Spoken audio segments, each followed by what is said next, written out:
Dios te bendiga. Bienvenido al programa de Lion y tenemos como invitado al hermano Carlos Zaragoza. Buenas tardes. Y hoy tenemos un tema muy hermoso, puesto que el Señor nos ha estado hablando en nuestros corazones. A pesar de que estamos viviendo en los tiempos finales, yo creo que una de las cosas más maravillosas es poder llevar este hermoso evangelio. El Señor viene pronto. Sí, el tema es el Señor pasa de largo. Es un tema que vemos en el libro de Marcos, capítulo 6, versículo 45 al 52. Vamos a ir repasando versículo por versículo para ver qué es lo que el Señor estaba tratando de hablar, especialmente por medio de estos versículos. Si vamos primeramente a Marcos 6, 45. Entonces dice, Marcos 6, 45 dice, después de esto, Jesús hizo que sus discípulos subieran a la barca para que cruzaran el lago antes que él, en dirección a Bethsaida. Mientras él despedía a la gente, y cuando lo hubo despedido, se fue al cerro a orar. Al llegar la noche, la barca ya estaba en medio del lago. Jesús, que había quedado solo en la tierra, vio que remaban con dificultad porque tenían el viento en contra. A la madrugada fue Jesús hacia ellos caminando sobre el agua y ya iba a pasar junto a ellos. Cuando lo vieron andar sobre el agua, pensaron que era un fantasma y gritaron. Porque todos lo vieron y se asustaron. Pero enseguida él les habló diciendo, calma, soy yo, no tengan miedo. Subió a la barca y se calmó el viento y ellos quedaron muy asombrados, porque no habían entendido el milagro de los panes, pues tenían el entendimiento oscurecido. Amén. Qué tremendo va que el ver el entendimiento, y eso es lo que Dios hizo muchas cosas en ese lugar, y por eso nosotros tenemos que hacer un énfasis, porque Dios siempre, por su infinita misericordia, siempre extiende su mano con poder y con gloria para con aquellos que le aman. Entonces, vemos que el Señor pasa de largo, lo que hemos pasa de largo. Entonces, en Marcos 6:45 dice, manda a sus discípulos que fueran delante del otro lado, al lugar de Bethsaida. Y curiosamente, Bethsaida significa casa del pescado, aunque tiene varios significados. Uno es casa de fruto, casa de comida, casa de trampa, casa de pescado. Vemos como un ejemplo en Mateo 11, 20, 21, dice, entonces comenzó a reconvenir a las ciudades cual había hecho muchos de sus milagros, porque no se habían arrepentido, diciendo, ay de ti Corazín, ay de ti Bethsaida, porque en Tiro y en Sidón se hubiera hecho los milagros que han sido hechos en vosotras tiempos de que hubiera arrepentido en silicio y cenizas. Estamos leyendo Mateo 11, 20, 21. Qué tremendo, hermano Carlos, que el Señor se mira y el Señor los manda, los lleva. Amén. Yo aquí como lo veo en el versículo, yo estaba viendo, los manda al otro lado del lago, en forma de servicio, de trabajo, de una obra ordenada por Él. Amén. Los manda a trabajar, como así nos manda a nosotros a hablar de su palabra, a predicar, evangelizar. Así es como yo lo veía el versículo, que lo estaba mandando a hacer un trabajo. Amén, así es. O sea, viene el Señor y los manda, pero después ellos se encuentran con ciertas circunstancias dentro del pueblo. Y entonces allí el Señor cuando los manda a trabajar, entonces se encuentra con una situación bien tremenda. Porque, digamos, aquí yo puse una nota. El problema que tenían era que por falta de un entendimiento adecuado de las obras anteriores de Cristo, es que vemos que sus obras actuales, como si nunca hubieran habido iguales, si los ministros de Cristo pudieran ahora curar las enfermedades corporales, ¿qué multitudes se arremolinarían en torno a ellos? Triste es pensar cuando se preocupan mucho más por el cuerpo que por sus almas. Y ese es un problema que encontraron cuando los mandaron a hacer el trabajo, cuando el Señor los mandó al otro lado del río a hacer el trabajo. Amén. En el versículo 47, lo que vemos, y nuevamente estamos no parafraseando, pero tratando de entender la palabra. Dice, al llegar la noche, la barca ya estaba en medio del lago. A Jesús que se había quedado solo en la tierra. Entonces aquí dice, cayó la noche, los discípulos llegan a medio camino. En este momento, cuando nosotros hablamos de que cae la noche, estamos hablando de que empieza la prueba. Así es. Llega la prueba o la batalla y los discípulos se han quedado estancados. Porque dice que llegaron a medio camino. Y claro, vamos a continuar leyendo más adelante qué es lo que estaba sucediendo en ese medio camino. Sí, fíjate que algo bien importante y que hay que entender, me puse un poquito a buscar qué significaba noche. O sea, y que siempre de noche representa la tribulación. Y entonces dice cuando cayó la noche, me llamó la atención porque dice, yo me puse a buscar en un diccionario que se refería cuando se hablaba de noche en ese capítulo y me encontré con una palabra que se llama nux, que es metamorfóricamente del periodo del apartamiento del hombre de Dios. O sea que tremendo va porque que llegaron a la mitad del camino, o sea, no completaron todo lo que el Señor les había dicho, Amén. sino que ellos, por la tribulación, por la condición tanto del pueblo que se miraba conforme a los versículos que hemos estado leyendo, y si usted puede indagar más, ahí va a encontrar mucho más cosas muy interesantes, porque nosotros a ese pueblo nosotros nos vemos ahí que ven milagros, que ven las proezas, pero que aún así siguen con una mente que no, como que lo veo y no lo creo, como dicen, ¿va?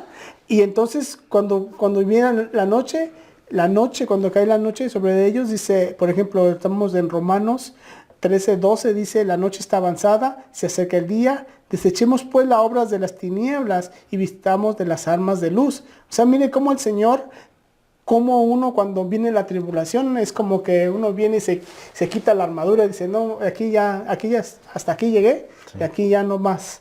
Pero el Señor dice, la noche está avanzada. O sea que el tiempo ya está avanzado.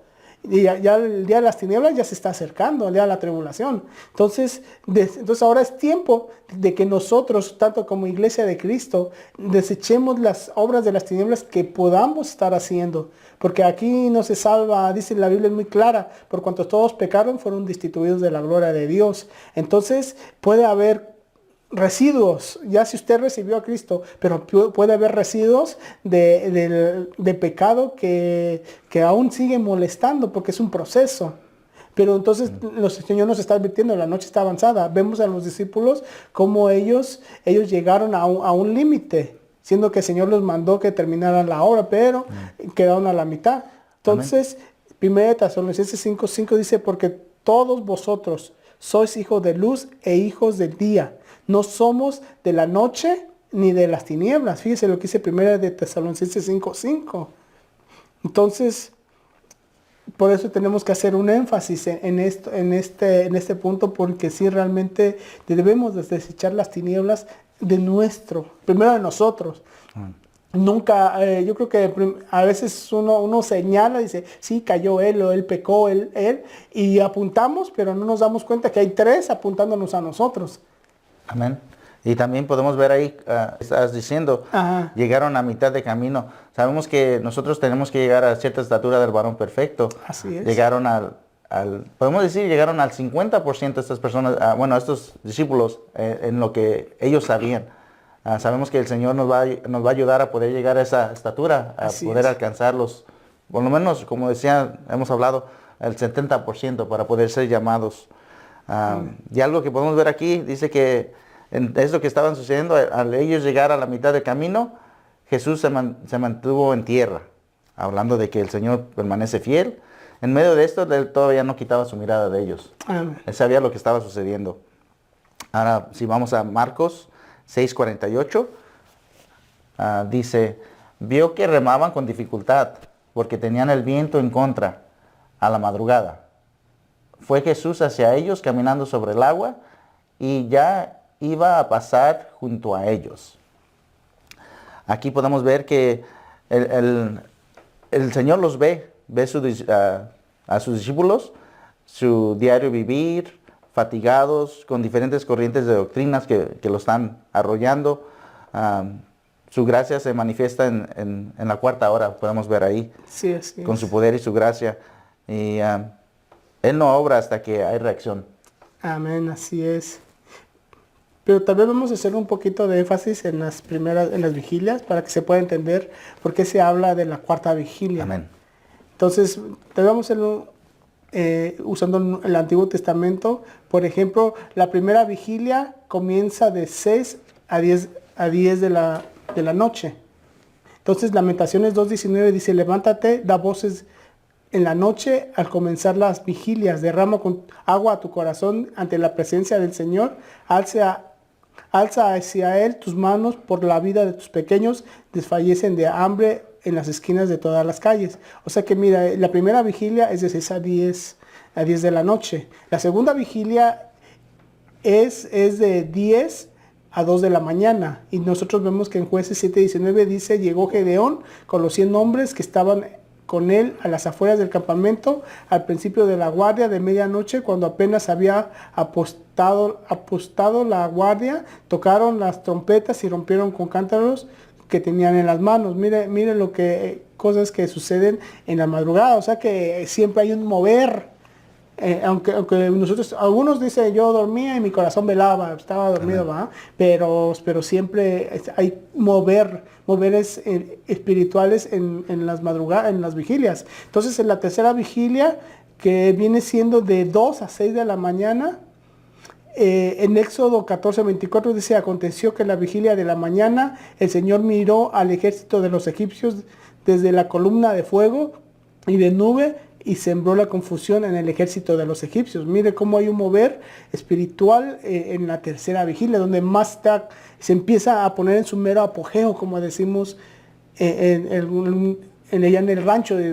Entonces, 1 Samuel 11:11 dice, en la mañana siguiente Saúl dispuso al pueblo en 3 compañías, y se entraron en medio de los campamentos de la vigilia de la mañana e hirieron a los amonitas. Y hasta que calentó el día, sucedió que los que quedaron fuera, dispersados, no quedando entre ellos juntos.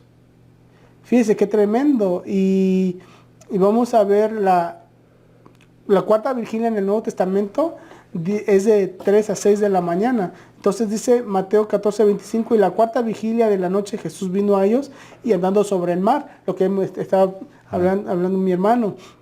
Marcos 6:48 dice, al verlos remar fatigados, porque el viento les era contrario, como a la cuarta vigilia de la noche, fue hacia ellos andando sobre el mar y quería pasarles de largo. Pero cuando vio la aflicción, imagínense, viendo la aflicción del pueblo, de los discípulos, viéndose la aflicción que estaban, porque estaban fatigados ya. Y entonces se le llamó la vigilia a la acción de velar, es decir, a mantenerse despiertos durante toda la noche o parte de la noche. También se llamó así la acción de hacer centinela o guardia por la noche. Entonces Jesús nos mandó a hacer vigilia, ¿verdad? Pero aquí vemos que... ¿Y para qué sirve la vigilia, hermano? Pues esto es para ponerte en alerta. Amén. Porque ¿de qué nos estamos cuidando? Estamos cuidándonos de, nuevamente, cosas espirituales, algo que está moviendo. Así es, el mismo Señor nos manda a que nosotros que hagamos vigilia. Por eso que es muy importante entender la cuarta vigilia. Amén. Es muy importante porque el Señor, como decía mi hermano Carlos, dice, hay un mover espiritual. Tenemos que ir por el enemigo, discernir al enemigo. Y dice, sed sobrios y velad, porque vuestro adversario el diablo, como león rugiente, anda alrededor buscando a quien devorar. Primera de Pedro 5:8. Entonces ahí vemos cómo hay un mover espiritual. Y el Señor, y cuando sucede eso, entonces tenemos que tener discernimiento, porque inclusive este punto que sí es muy importante, dice, velad pues, Marcos 13:35-37, velad pues, porque no sabéis cuándo vendrá el Señor de la casa, si al anochecer, a la medianoche, o al canto del gallo, o a la mañana, para que cuando venga de repente no os halle durmiendo, y lo que a vosotros digo, a todo lo digo, velar. O sea que fíjese, hermano Carlos, nos pone a velar el Señor en esta cuarta vigilia. Es muy importante la cuarta vigilia. Amén. Muchos de nosotros sabemos y nos enfocamos siempre en la cuarta vigilia de ponernos en oración, de ponernos a clamar. Es cuando nuevamente no sabemos cuándo el Señor va a venir, cuando el ladrón en la noche va a llegar. Amén. Pero también podemos ver que en las otras vigilias también nos está llamando a estar alerta, Ah, claro, cada de las otras vigilias muestran diferentes ambientes espirituales en el cual podemos ver que hay pruebas, pero las pruebas son totalmente diferentes. Como que en en la tercera vigilia, podemos ver cómo el enemigo está listo a atacar y el Señor lo confunde para que nosotros nos pongamos vigilantes en la cuarta. Amén, así es. Porque el 1 Juan 4 nos dice, amaos, no creáis a todo espíritu, sino probad los espíritus si son de Dios, porque muchos falsos profetas han salido por todo el mundo. Entonces ya ve que importante es la vigilia, estar vigilando, es muy importantísimo, porque si el Señor viene a la cuarta vigilia, imagínense, que no nos encuentren durmiendo. Pero ahorita vamos a ver más en el desarrollo, vamos a ver que hay una situación bien tremenda en este panorama. Amén. Entonces, hablando de la cuarta vigilia, aquí en el mismo versículo 48, vemos como ellos estaban nuevamente, estaban fatigados, estaban viendo diferentes corrientes que venían hacia ellos, estaban teniendo problemas en la barca, pero en ningún momento se detuvieron y dijeron, tenemos que orar o tenemos que clamar al Señor. Y vemos cómo podemos llamar a esto un acomodamiento espiritual. Conociendo las batallas. Nosotros sabemos de su misericordia, pero ¿de qué nos sirve si no clamamos a Él? Cierto, es verdad.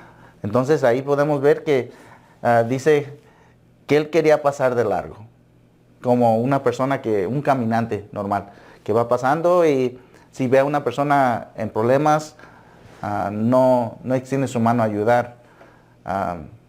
Entonces ahí vemos que el Señor nos da como esa pauta, esa noción, como que si lo vemos, nosotros diríamos, pero sabe que están en problemas, ¿por qué no quiso o por qué no quedará? Amén.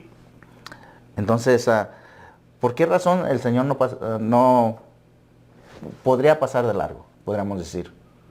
Bueno, sí hay bastantes razones y yo creo que el Señor, por su misericordia, ¿verdad? Muchas veces porque empezó un trato de parte de Dios y Dios es como cuando nace el niño, ¿verdad? Cuando está a sus primeros pasos, que primero uno lo suelta y espera que el niño camine. Y a veces se deja a ver hasta dónde llega caminando. Entonces, así vemos que la prueba que aún no ha terminado.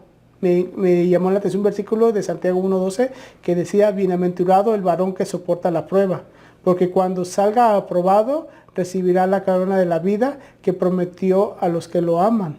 En la Biblia textual, eso lo menciona la Biblia textual. Entonces, si cuando no termina la prueba, como ponía el punto que se ponía acá, era de que necesitamos ser aprobados. Amén. Por eso que el Señor pasaba de largo, entonces se vaya a pasar de largo. Cuando vio la situación de los discípulos, ya mejor dijo, no.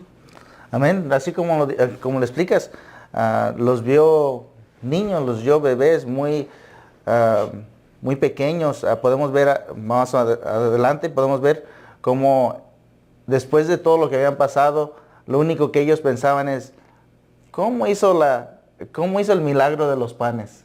Amén. En vez de pensar, acabamos de pasar este problema, el Señor se metió, nos ayudó, Él detuvo las corrientes, pero lo único que pasaba en sus mentes era cómo había hecho los milagros de los panes y de los pescados. Buscando una lógica, ¿verdad? Sí, como tratando de entender, pero no entendiendo la situación, sino tratando de entender lo que había pasado anteriormente. Sí, es tremendo.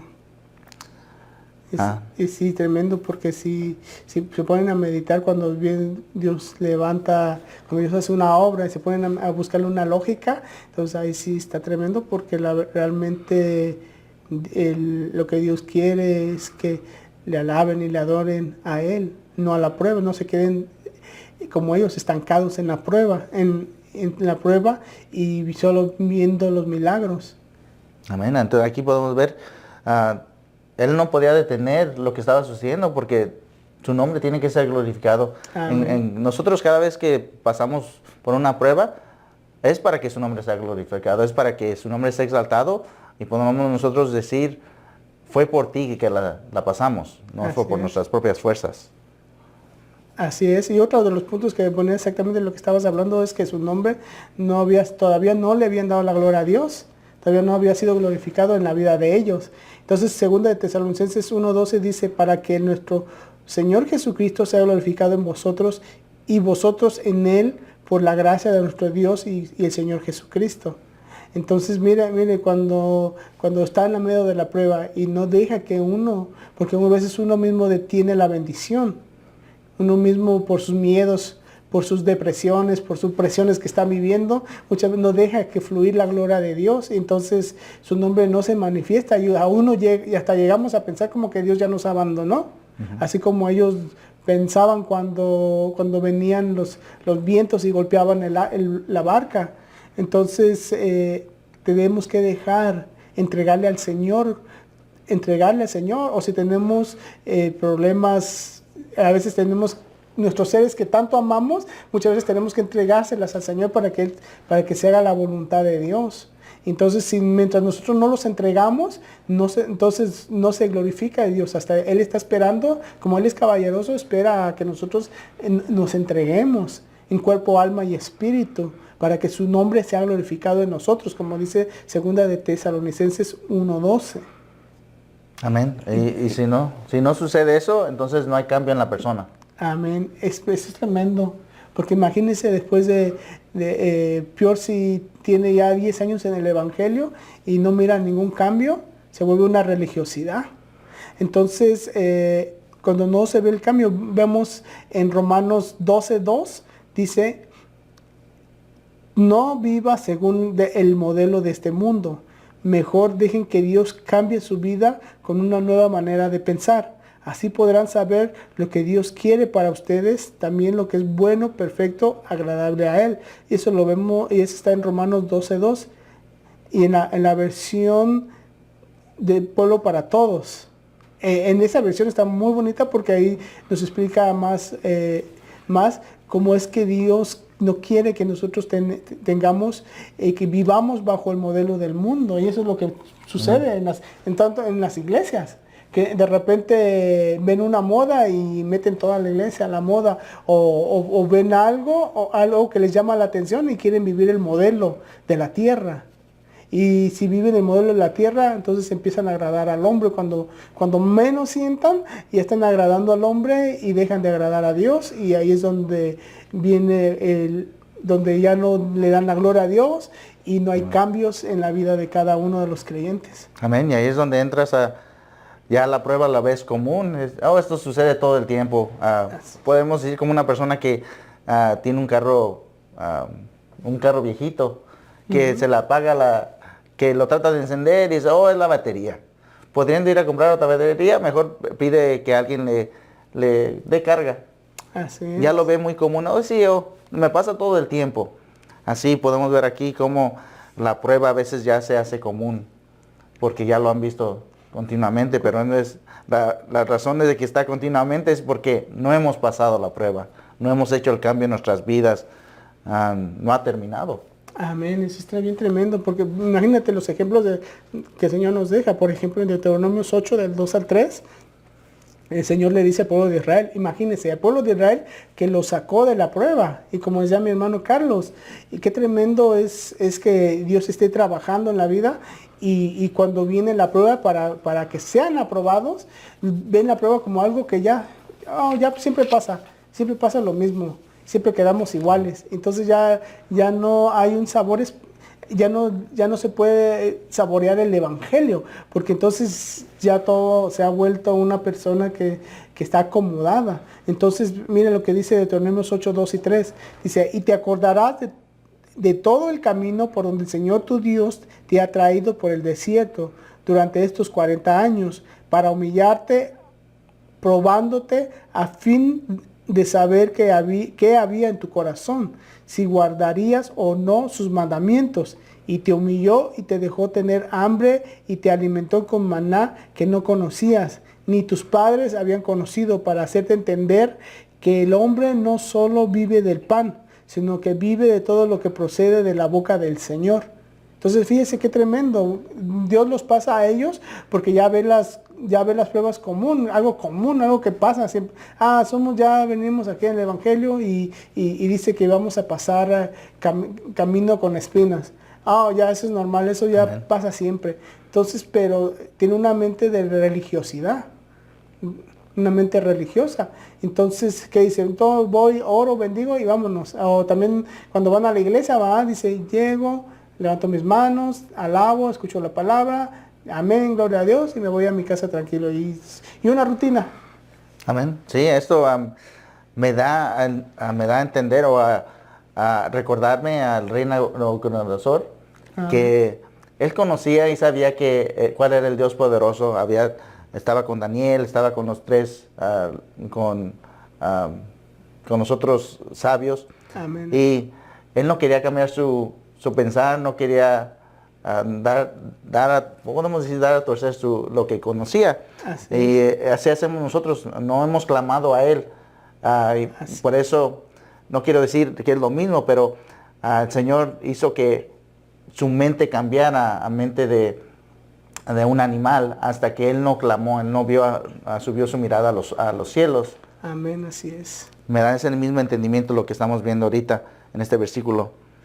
Así es, fíjate que tremendo porque realmente, ¿qué sucede? Que muchas veces se vuelve una rutina toda la vida del creyente.